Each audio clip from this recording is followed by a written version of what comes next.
Je m'appelle Clément Marcoux.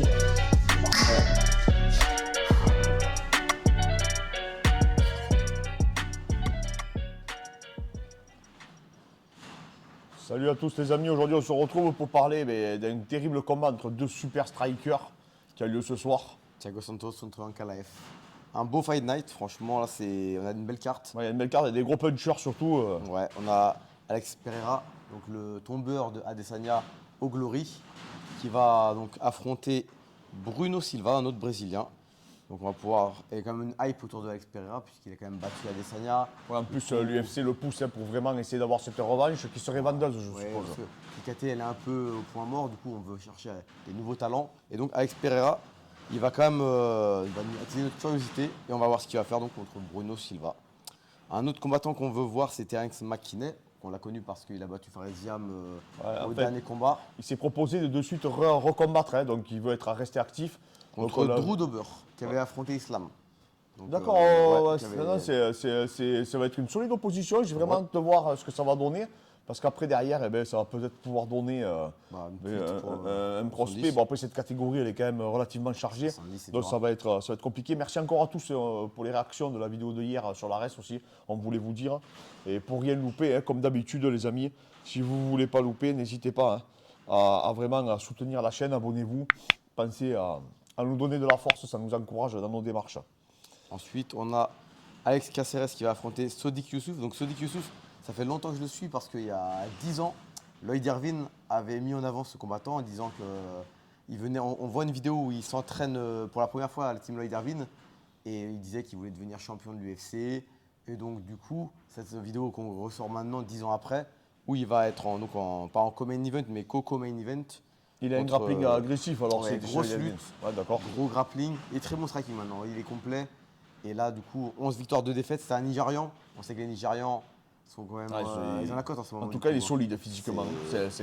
En plus, j'ai vu s'entraîner avec Tim Springs, qui est un des meilleurs grappleurs au monde, avec Mohamed Ali aussi. Donc vraiment, il a une équipe de malades autour de lui. Ouais, la team Lloyd Irvine, c'est une petite team du Maryland qui n'est pas connue dans MMA, mais dans le jiu-jitsu brésilien, qui est assez très connu. Ouais, qu'elle est quand même relativement connue. Le retour de Marlon Moraes contre Yadong Song. Alors moi, Marlon Moraes, pour moi, c'est le plus fort de la catégorie. Mais c'est le plus fort sur les 3 premières minutes. Malheureusement, je ne sais pas ce qui se passe après. Psychologiquement, le mec, il déboîte littéralement tous ses adversaires. Et on avait vu contre ses judo, il avait complètement atomisé. Il l'avait tué. Mais il fait ça à tous ses adversaires. Et après, Merab, au final. Contre Merab, même contre Sandhagen, il avait mis des sacrées cacahuètes. Et après, contre Merab, n'en parle même pas, il le tuait. Et après, il s'effondre. Et après, je sais pas, psychologiquement, on dirait que quand ça va pas dans son sens, il a du mal à. Pourtant, vraiment, lui, c'est un monstre. Au niveau du striking, il a fait un combat magnifique contre José Aldo. Et contre José Aldo, faire un combat de striking, c'est pas non plus donné à tout le monde. C'est pas évident. Après, il faut voir si contre Yadong Song, ça va le relancer. Ça va le relancer. Moi, franchement, c'est surtout lui plutôt un facteur psychologique. J'ai l'impression qu'il y a des hauts et des bas. J'ai l'impression aussi que c'est fragilisé au niveau de la mâchoire parce qu'il tombe. Maintenant, on le voit, il fait quand même vachement la sensation. Alors qu'avant, c'était un rock. Et que pour moi, c'était vraiment le combattant le plus dangereux de la catégorie, le plus explosif. Une grosse anti-lutte, gros 11 maintenant. Maintenant, il est 11e. Non, mais cette catégorie, c'est vraiment, comme je te dis souvent, la catégorie la plus relevée. Ils sont tous plus forts les uns que les autres. Mais en tout cas, j'ai hâte de voir. J'espère qu'il va se relancer pour après, derrière, pourquoi pas nous offrir un combat contre Sean O'Malley. Tu vois, ça serait vraiment pas mal, je pense. Ça serait pas mal, ouais. Et donc, le main event, Thiago Santos Marreta contre Magomed Ankalaev. Donc là, au début, je disais Thiago Santos peut le faire. Et au final, maintenant, j'ai regardé les combats d'Ankalaev. Je vois pas comment Marreta peut le faire. Alors après, Marreta, on sait c'est un dur à cuire. On sait qu'il suffit qu'il te touche une seule fois pour que tu dormes jusqu'à après-demain. Tu sais qu'il combat depuis 2013 à l'UFC. Je voulais refaire tous ses combats. Il a commencé en welterweight. Il a commencé en welterweight, Marreta. 10 ans qu'il combat à l'UFC. Je ne pensais pas que ça fait aussi longtemps qu'il combattait.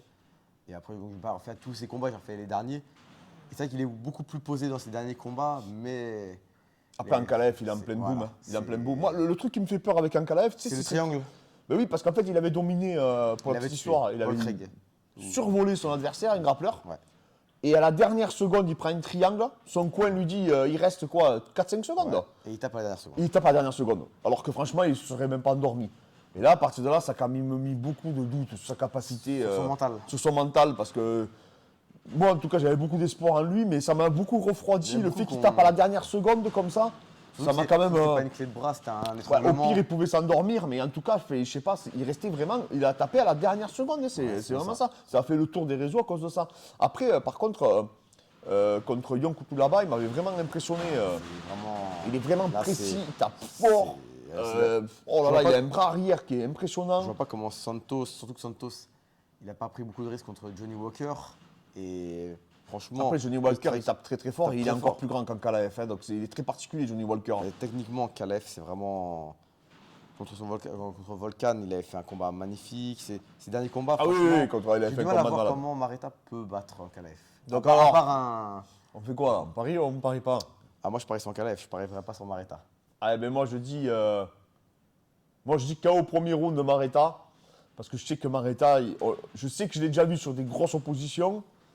Et je pense qu'il peut le faire et il aime la bagarre. Mareta, c'est un combattant qui aime la bagarre. Ankalaev, pour moi, on ne sait pas encore. Maintenant, sincèrement, je préférerais que ce soit Ankalaev Pour la catégorie. pour la catégorie parce que ça permettrait de la relancer. Parce que s'il y a bien une catégorie qui est au point mort, mais alors totalement, c'est cette catégorie. Là, c'est la catastrophe. À part Jiri. À part Jiri, voilà, qui donne du 109. Ben, en tout cas, voilà, ça pourrait nous donner derrière un combat Jiri Jiri, en Ankalaev. peut-être, Et ça serait quand même dingue, tu vois. on aimerait bien. Parce que je Là, ne sais c'est- pas si Ankalaev va passer Glover Teixeira. Parce qu'il a la lutte et le sol pour le contrer. Après.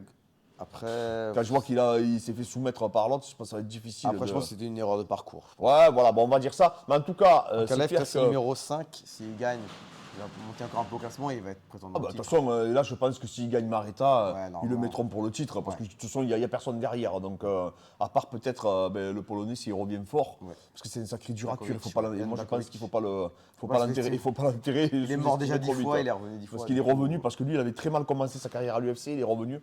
Mais en tout cas, voilà, en gros, je pense que ça ira pas au sol. Hein. Je pense Non. que ça va rester que debout. Ça va être une guerre debout.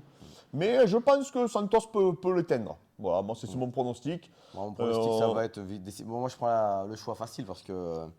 Au Bah, il est niveau favori, des- hein. Il est favori, largement Il est favori. favori. Ankalaev, donc je prends. Mais, je parie sur Ankalaev. Mais Et voilà, je vais par prendre le décision, risque de je dire dirais. voilà, par décision, mais moi je vais dire Santos. Après, là où peut-être tu peux avoir une petite chance en plus, c'est que c'est un 5x5. Et s'il avait craqué au 3e round contre Jones, contre l'Écossais, est-ce que sur 5x5, on l'a pas encore vu en Ankalaev? Ouais, et Alors on que sait que Mareta, ça- on l'a vu sur 5x5 contre John Jones. Ouais, Mareta, on sait il faut le tuer. Avec Il faut son le tuer dans la genou cage. cassé, il a quand même Même avec le tenu. genou totalement détruit, il a continué le match. Non, Alors non, que- alors c'est qu'en un Ankalaev, on sait véritable dur à cuire, Mareta. Il faut vraiment le tuer dans la cage pour pouvoir s'en sortir. Mais Ankalaev a les capacités techniques, il est au-dessus techniquement, il ne faut pas se leurrer. Ouais. Il est plus grand. Non, je pense que ça va être une super opposition et je pense qu'on va assister à un beau Fight Night. Donc les amis, n'hésitez pas à nous dire votre pronostic à vous. Demain, de toute façon, on vous fera un retour sur le l'événement. combat, ouais. On fera un débriefing et on verra qui c'est qui a gagné le pari. Donc merci encore à tous les amis pour votre force.